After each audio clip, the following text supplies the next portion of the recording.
नमस्कार दोस्तों, 8 PM में आपका स्वागत। किसान आंदोलन के चलते जो सियासत है उसका पारा हरियाणा में विशेष तौर पे गर्म है।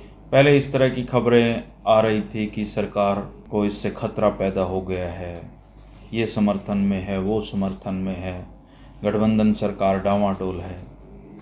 लेकिन हमने शुरुआत से ही इस पर चर्चा की थी कि इस तरह का कोई खतरा इस सरकार पे नहीं है, लेकिन सरकार परेशानी में जरूर है। जब भी कोई बड़े आंदोलन का सामना कोई सरकार करती है और ऐसा आंदोलन जो अब तक जिसका अनुभव ही ना हो, तो निश्चित रूप से सरकारों के लिए परेशानियां खड़ी हो जाती हैं। भारतीय जनता पार्टी, जननायक जनता पार्टी की इस गठबंधन सरकार से भी जो किसान आंदोलन है उसको टैकल करने में कुछ गलतियां हुई हैं और उसकी वजह से इनको परेशानियां भी खड़ी हुई।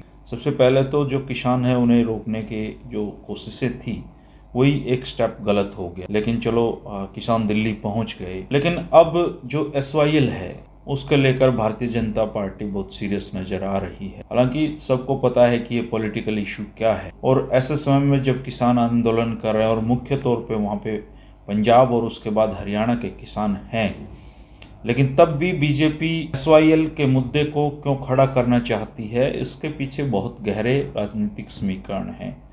भले ही आपको ऐसा लगता हो कि भारतीय जनता पार्टी खामखा अपनी इसमें उपहास का पात्र बन रही है ऐसा करके, लेकिन भारतीय जनता पार्टी को इससे फिर भी कोई नुकसान नहीं है।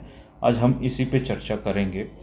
इसके साथ साथ जो रेवाड़ी में दक्षिण हरियाणा में आज दो दिग्गज एक मंच से बोल रहे थे और भारतीय जनता पार्टी के में शामिल होने वाले, काफ़ी साल जिन्होंने कांग्रेस में गुजारे और उसके बाद दक्षिणी हरियाणा में भारतीय जनता पार्टी की राजनीति का जो झंडा बुलंद किए हुए हैं, केंद्र सरकार में मंत्री हैं राव इंद्रजीत सिंह, वो उनका संबोधन था और उनके संबोधन के क्या मायने निकलते हैं। इसी तरीके से मुख्यमंत्री मनोहर लाल जी ने क्या रेवाड़ी की रैली के माध्यम से संदेश देने की कोशिश की है, आज हम इस पर चर्चा करेंगे।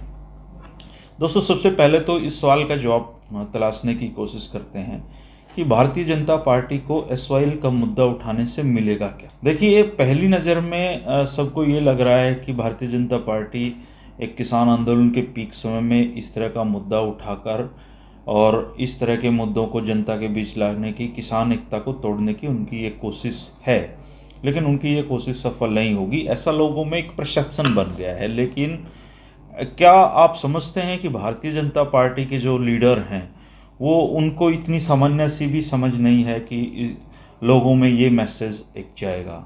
निश्चित रूप से उनको पता है ये एक मैसेज जाएगा, लेकिन जाति में बटी हुई राजनीति में कुछ जो कोर वोटर है भाजपा का, वो किसान आंदोलन में हिस्सा नहीं ले रहा। अब जब चर्चा राजनीतिक रूप से चलती है तो भाजपा के लिए अपना जो कोर वोटर है उसको ये एक मैसेज देने की ज़रूरत है कि भले ही किसान आंदोलन तेज चल रहा हो, लेकिन वो अपने कोर वोटरों के प्रति संजीदा है और कोर वोटरों के को लुभाने के लिए, कोर वोटरों को जोड़े रखने के लिए वो ये राजनीतिक कार्यक्रम कर रहे हैं। अब कोर वोटर को ये नहीं लगना चाहिए किसी भी सूरत में कि सरकार या पार्टी के लोग असहाय हैं। असहाय बीजेपी नहीं दिखना चाहती है, इसलिए वो SYL पे कार्यक्रम करके, और आज मुख्यमंत्री की रैली है और हो सकता है ऐसी रैलियां वो और भी करें, ऐसा करके वो अपने जो कोर वोटर हैं जो किसान नहीं हैं उनको ये मैसेज देने की कोशिश कर रहे हैं कि हम एक्टिव हैं और हम कोई आंदोलन से डरते नहीं हैं, आप हमारे साथ जुड़े रहिए। ऐसा करके वो अपने कोर वोटर को अपने साथ जोड़े रखें। अब बात करते हैं कि उनको जो रेवाड़ी में आज क्या हुआ।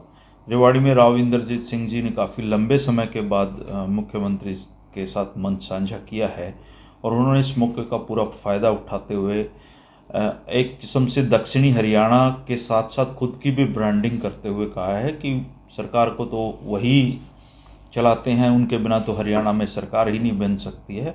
और ये समय की मजबूरी थी कि अब मुख्यमंत्री जी को उनकी बातें सुननी भी पड़ेंगी और माननी भी पड़ेंगी, क्योंकि किसान आंदोलन के बाद हरियाणा की राजनीति थोड़ा अलग रंग रूप लेने वाली है। भाजपा अपने कोर वोटरों की तरफ ज़्यादा ध्यान फोकस करेगी और जो जननायक जनता पार्टी है प्रेशर ज़्यादा उस पर रहेगा, क्योंकि ज़्यादातर उसका कोर वोटर अब उसके खिलाफ है।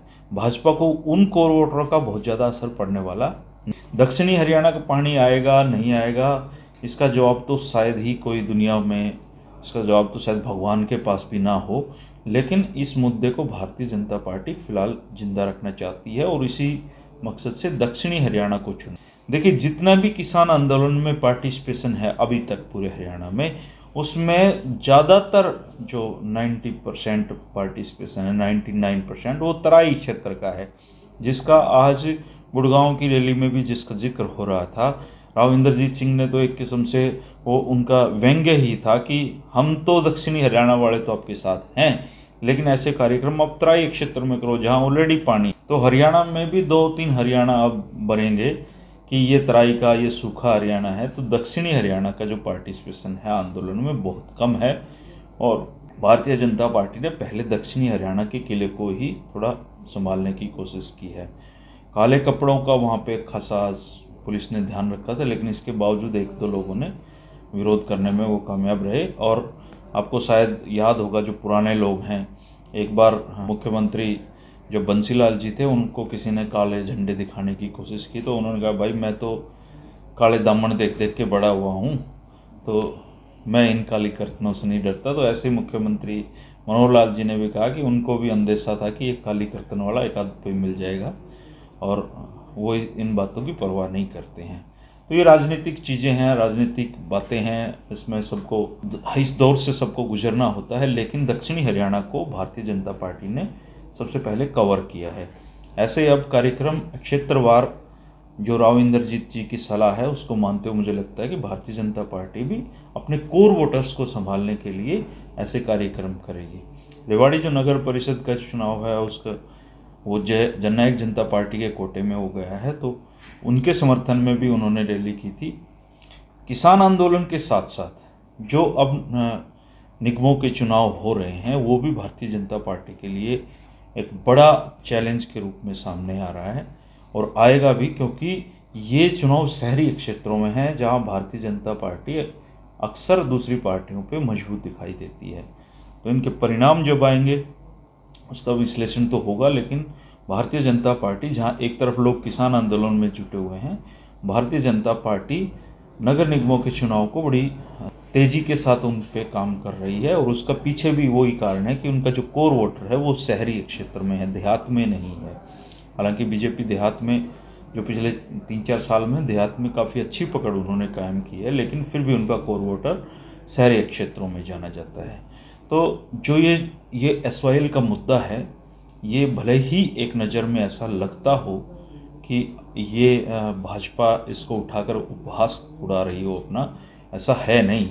भारतीय जनता पार्टी SYL के मुद्दे के बहाने अपने जो कोर वोटर हैं उनके साथ संवाद स्थापित कर रही है, और ये रणनीतिक रूप से एक सही कदम भारतीय जनता पार्टी का है। हालांकि अब किसान आंदोलन को इग्नोर तो किया नहीं जा सकता, आने वाले कुछ सालों तक किसान राजनीति प्रमुखता से छाई रहेगी, क्योंकि किसान सारी जातियों में हैं, सब धर्मों में हैं, और इनके जो मुद्दे हैं वो आने वाले समय में चर्चा में रहेंगे। आप भी अपनी प्रतिक्रिया दें दोस्तों कि इस विषय में आप क्या सोचते हैं। हाँ, एक चलते चलते लास्ट बात ये है कि चौधरी वीरेंद्र सिंह जी भी आज पलवल उन्होंने जगह चुनी है एक्सप्रेसवे पे, जाके उन्होंने किसानों को अपना समर्थन दिया है। उनकी अलग तरह की राजनीति भारतीय जनता पार्टी में रहते हुए चल रही है, जैसे जाट आरक्षण के समय में चली थी, और उन्होंने खुद को अपने बेटे से अलग करते हुए वो किसानों के साथ खड़े दिखाई दे रहे हैं, और उनके बेटे जो अन्य सांसद हैं उनकी तरह वो चुप्पी साधे हुए हैं, और वो उनकी मजबूरी भी है। लेकिन वीरेंद्र सिंह जी आज अपना समर्थन दे आए हैं। 8 PM से जुड़े रहिए दोस्तों, और लगातार इन विषयों पे हम चर्चा करेंगे। अगर आपने चैनल को सब्सक्राइब नहीं किया है तो कृपया सब्सक्राइब कर लें। शुक्रिया दोस्तों।